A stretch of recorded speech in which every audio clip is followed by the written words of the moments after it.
नमस्कार प्यारे बच्चों, नमस्कार आप सभी के अभिभावकों से मेरा।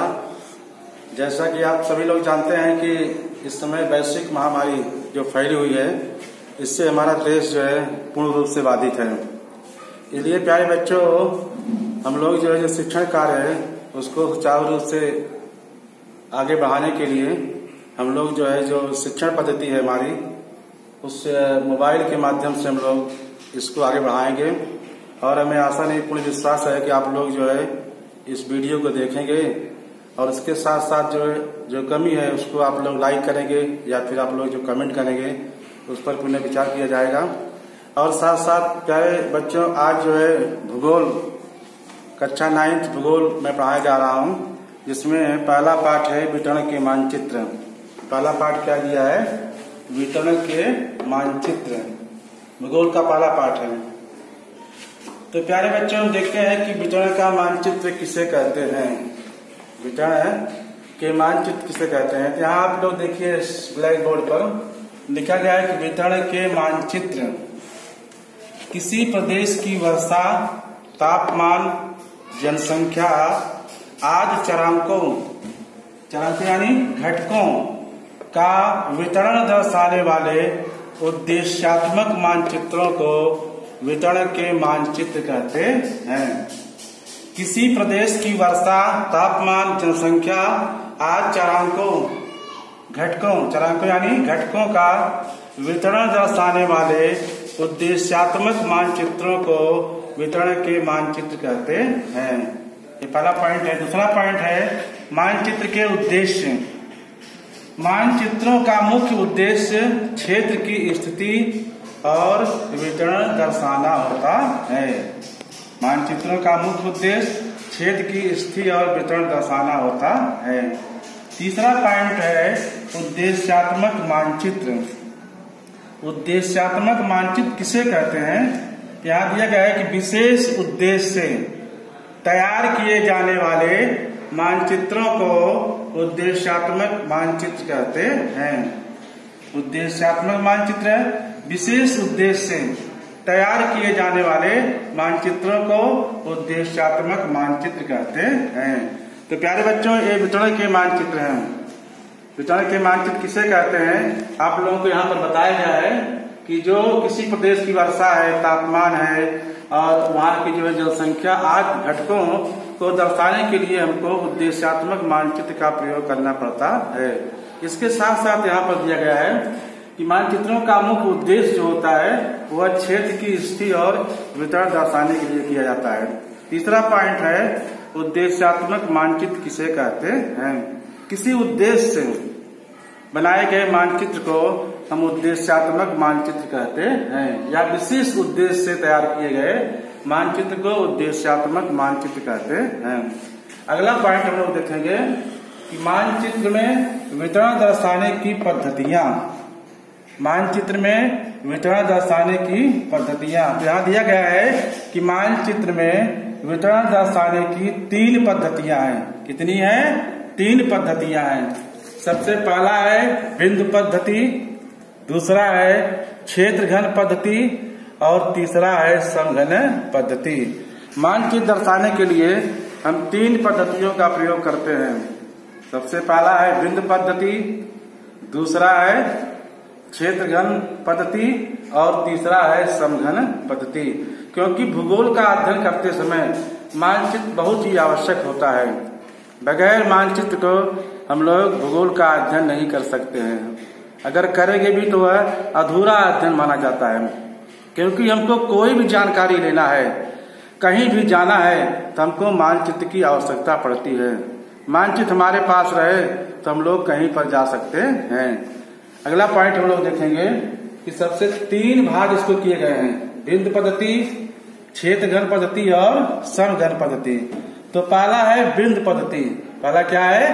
बिंदु पद्धति किसे कहते हैं? किसी प्रदेश में कोई घटक जिस प्रकार स्वतंत्र रूप से वितरित होता है, उसी प्रकार मानचित्र में बिंदु बनाकर उस घटक का वितरण दर्शाया जाता है। इस पद्धति को बिंदु पद्धति कहते हैं। एक बार फिर से आप लोग समझ लीजिए किसी प्रदेश में कोई घटक जिस प्रकार स्वतंत्र रूप से वितरित होता है, उसी प्रकार मानचित्र में बिंदु बनाकर उस घटक का वितरण दर्शाया जाता है। इस पद्धति को बिंदु पद्धति कहते हैं। कोई प्रदेश हो, उसका जो घटक होता है स्वतंत्र रूप से, उसको दर्शाने के लिए सबसे पहले हमें बिंदु पद्धति का प्रयोग करना पड़ता है। मानचित्र में जब हम लोग दिखाएंगे सांख्यिकी के अनुसार, तो बिंदु पद्धति का प्रयोग करेंगे। किस पद्धति करेंगे?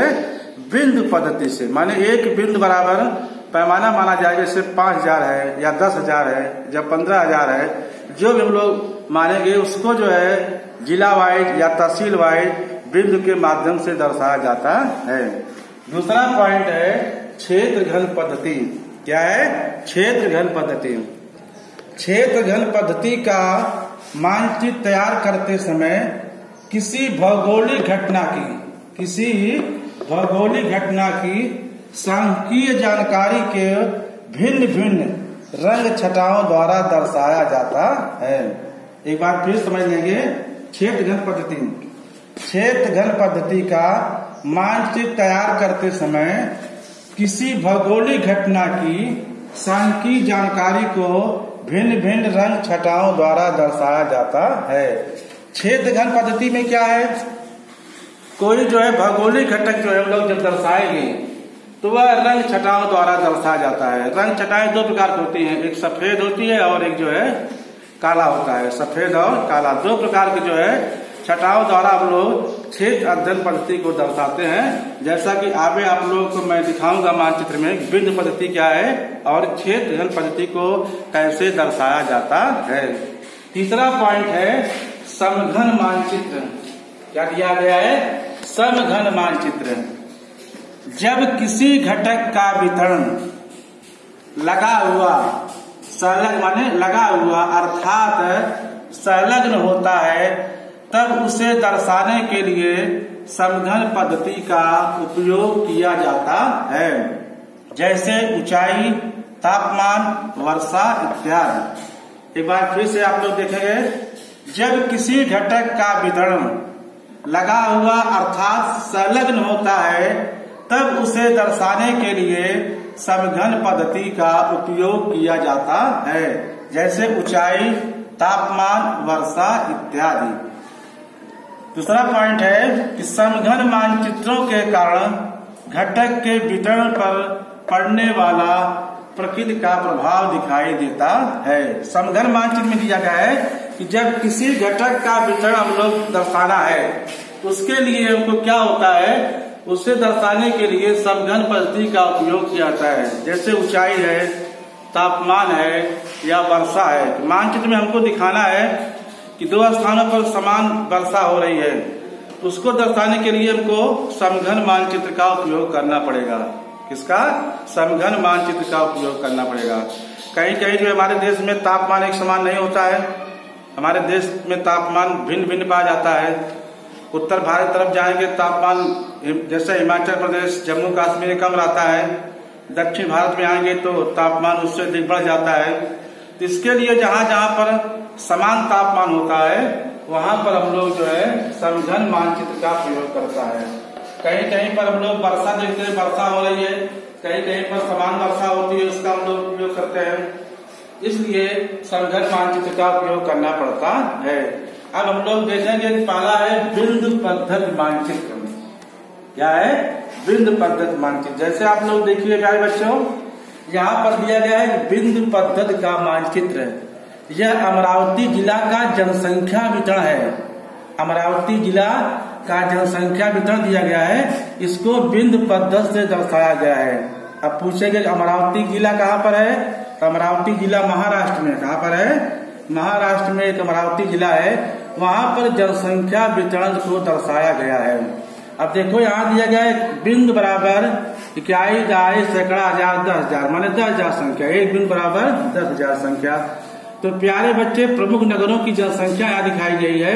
यहाँ पर जो है जो दिए गए संकेत 50,000, 1 लाख, 2 लाख और 5 लाख।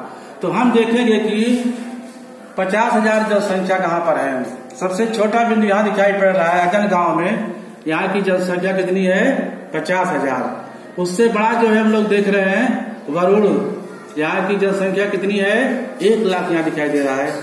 तीसरा हम लोग देख रहे हैं मानचित्र में तो अचलपुर है, क्या है अचलपुर, जिसकी जनसंख्या 2 लाख है। और तीसरा है अमरावती, जिसकी जनसंख्या 5 लाख है। ये अमरावती जिला का जनसंख्या वितरण है, ये तहसील है, क्या है तहसील है अमरावती जिले की, क्योंकि तहसीलों से जिला बनता है, तहसील से क्या बनता है जिला बनता है। तो इन तहसील को यहाँ पर दर्शाया गया है बिंद पद्धति मानचित्र से, किससे बिंद पद्धति मानचित्र से। माने कि हम लोग देख रहे हैं कि 5 लाख की जनसंख्या कहाँ पर है अमरावती में, कहाँ पर है अमरावती, क्योंकि यहाँ बहुत सारे बिंद दिखाई दे रहे हैं।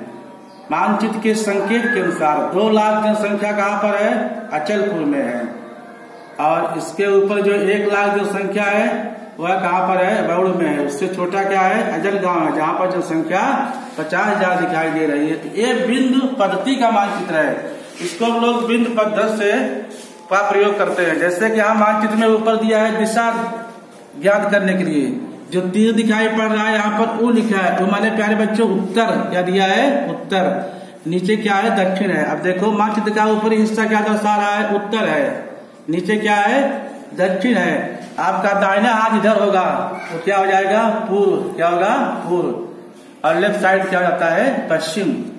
एक कोई भी मानचित्र हो, चाहे देश का मानचित्र हो, चाहे विश्व का मानचित्र हो, चाहे किसी जिले का मानचित्र हो, उसको दर्शाने के लिए दिशाओं का ज्ञान बहुत जरूरी है। इसलिए हमको सबसे पहले दिशा की तरफ जाना चाहिए कि इसका उत्तर किधर है, दक्षिण किधर है, पूर्व किधर है और पश्चिम किधर है। इसके साथ साथ दूसरा हम लोग जो पढ़े वह है क्षेत्रघन मानचित्र। क्या किया गया है क्षेत्रघन मानचित्र को रंग और छटाओं द्वारा दर्शाया गया है। इन रंग छटाओं में 2 प्रकार होते हैं, एक सफेद होते हैं और एक काला, काला और सफेद, 2 प्रकार की रंग छटाओं को दर्शाया गया है। तो हम लोग देखते हैं नंबर जो है क्षेत्रघन पद्धति कैसे तैयार किया गया है। आप लोग यहाँ पर देखिए प्यारे बच्चों मानचित्र में क्षेत्रघन मानचित्र रंग छटाएं, ऊपर दिया गया है अमरावती जिला, नीचे दिया है जनसंख्या का घनत्व, क्या दिया है जनसंख्या का घनत्व। अब ये अमरावती जिले की जो है तहसील है, ये धाड़ी तहसील है, ये चिखलदरा है, अजलगांव सुरजी है, नीचे दरियापुर है, फिर अचलपुर है, चांदूर बाजार है, मोरसी है, वरुण है, अमरावती, बाताकुली, तिवसा, चांदूर रेलवे, नांदगांव खंडेश्वर और धामगांव रेलवे, यह इसकी तहसील है। नीचे दिया गया है जनसंख्या का घनत्व प्रति वर्ग किलोमीटर। सबसे पहले दिया है 400 से अधिक, 400 से अधिक। तो ऐसे कर हमको कहाँ दिखाई पड़ रहे हैं अमरावती में, कहाँ पर अमरावती की जो जनसंख्या है यहाँ 400 से अधिक लोग रहते हैं।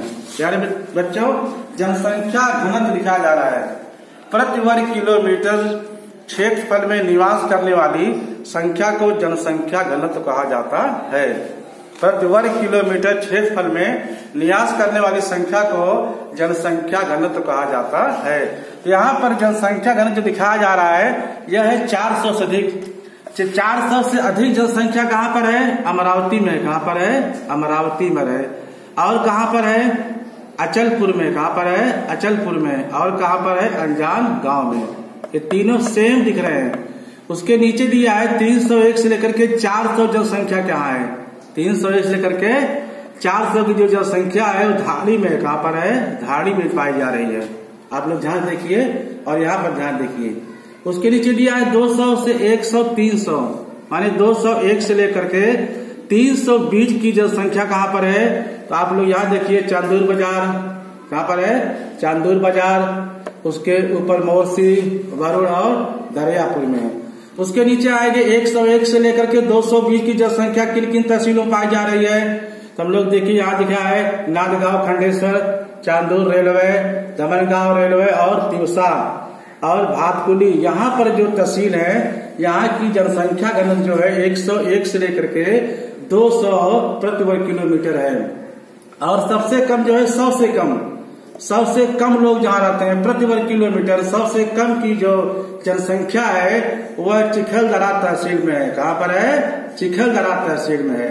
यह जनसंख्या का घनत्व है। इसको जो है क्षेत्र घर मानचित्र रंग छटाव माने धवल कह सकते हैं इसको। और दूसरा इसका दिया है जनसंख्या घनत्व है, यहाँ पर दिया गया है कृष्ण धवल यानी काला।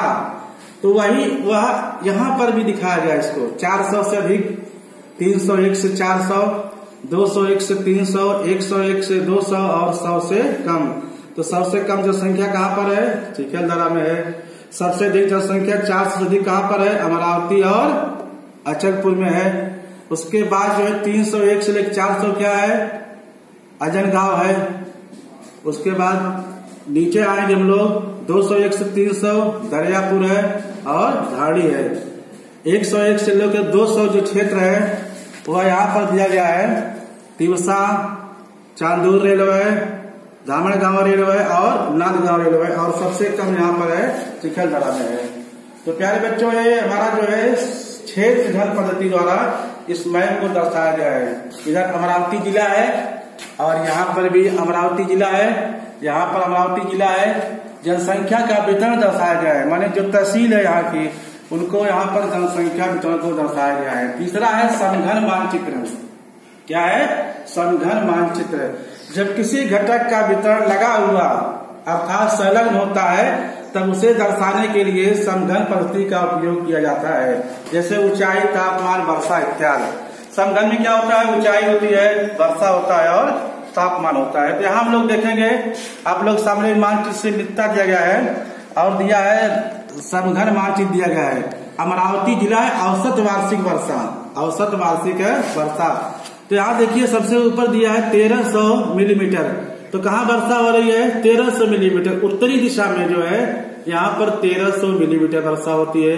उससे नीचे आएंगे तो 1200 मिलीमीटर है, फिर और नीचे 1100, उसके नीचे 1000 मिलीमीटर, 1000, फिर 800, फिर 800 से कम।